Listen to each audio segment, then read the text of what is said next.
বাংলাদেশের প্রধানমন্ত্রী তারেক রহমানের ভারত সফর বিলম্বিত বা না যাওয়ার পেছনে মূল কূটনৈতিক, রাজনৈতিক ও কৌশলগত কারণগুলো নিচে বিস্তারিত আলোচনা করা হল।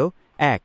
শেখ হাসিনাকে হস্তান্তরের শর্ত ও রাজনৈতিক চাপ। বাংলাদেশ ও ভারতের সম্পর্ক নতুন মোড় নেয় সাবেক প্রধানমন্ত্রী শেখ হাসিনার ভারতে অবস্থানকে কেন্দ্র করে।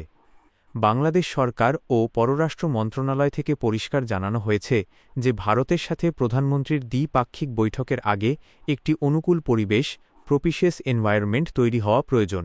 বাংলাদেশ পক্ষ থেকে শেখ হাসিনাসহ ভারতে অবস্থানরত পলাতক আসামিদের প্রত্যর্পণ চুক্তির আওতায় দ্রুত ফেরত পাঠানোর দাবিকে মূল শর্ত হিসেবে তুলে ধরা হয়েছে। বিচারিক প্রক্রিয়ার মুখোমুখি করার এই আইনি ও রাজনৈতিক তাগিদ না মানা পর্যন্ত প্রধানমন্ত্রীর ভারত সফর কূটনৈতিকভাবে সংবেদনশীল হয়ে পড়েছে। ২. নতুন দিল্লির রাজনৈতিক অবস্থান ও সার্বভৌমত্বের প্রশ্ন। ভারতের ভূখণ্ডে বসে সাবেক প্রধানমন্ত্রী শেখ হাসিনার সাম্প্রতিক সংবাদ সম্মেলন ও রাজনৈতিক প্রতিক্রিয়া ঢাকাকে ক্ষুব্ধ করেছে।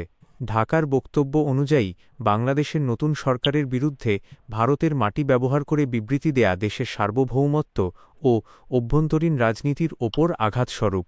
যদিও ভারত সরকার এ সংবাদ সম্মেলনের সাথে নিজেদের কোনো সম্পৃক্ততা নেই বলে স্পষ্ট করেছে, তবু ঢাকার কূটনৈতিক মহল মনে করছে দিল্লির পক্ষ থেকে আরও কঠোর এবং কার্যকর পদক্ষেপ নিশ্চিত করা প্রয়োজন। ৩. বাংলাদেশ ফার্স্ট পররাষ্ট্রনীতি এবং বন্ধুত্বের ভারসাম্য। তারেক রহমান ক্ষমতার আসার পর বাংলাদেশ ফার্স্ট পররাষ্ট্রনীতি গ্রহণ করেছেন, যেখানে জাতীয় স্বার্থ, সমতা এবং পারস্পরিক শ্রদ্ধাকে অগ্রাধিকার দেওয়া হয়েছে। প্রথাগতভাবে বাংলাদেশের সরকার প্রধানদের প্রথম বিদেশ সফর ভারতে হলেও তিনি তার প্রথম কূটনৈতিক সফর মালয়েশিয়া ও চীনে করেছেন।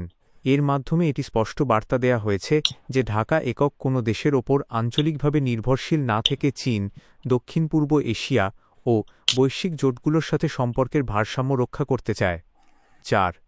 অভ্যন্তরীণ রাজনৈতিক সংবেদনশীলতা ও জনমত। বাংলাদেশের বর্তমান ঘরোয়া রাজনীতিতে ভারত বিরোধী জনমত বেশ তীব্র। শেখ হাসিনাকে ভারতের আশ্রয় দেওয়া এবং শেখ হাসিনা সরকারের আমলে হওয়া নানা অসম চুক্তির সমালোচনার প্রেক্ষাপটে সুনির্দিষ্ট ফলাফল ছাড়া ভারতে প্রধানমন্ত্রীর সফর তার দলের জনসমর্থন ও ভাবমূর্তির ওপর নেতিবাচক প্রভাব ফেলতে পারে। ৫.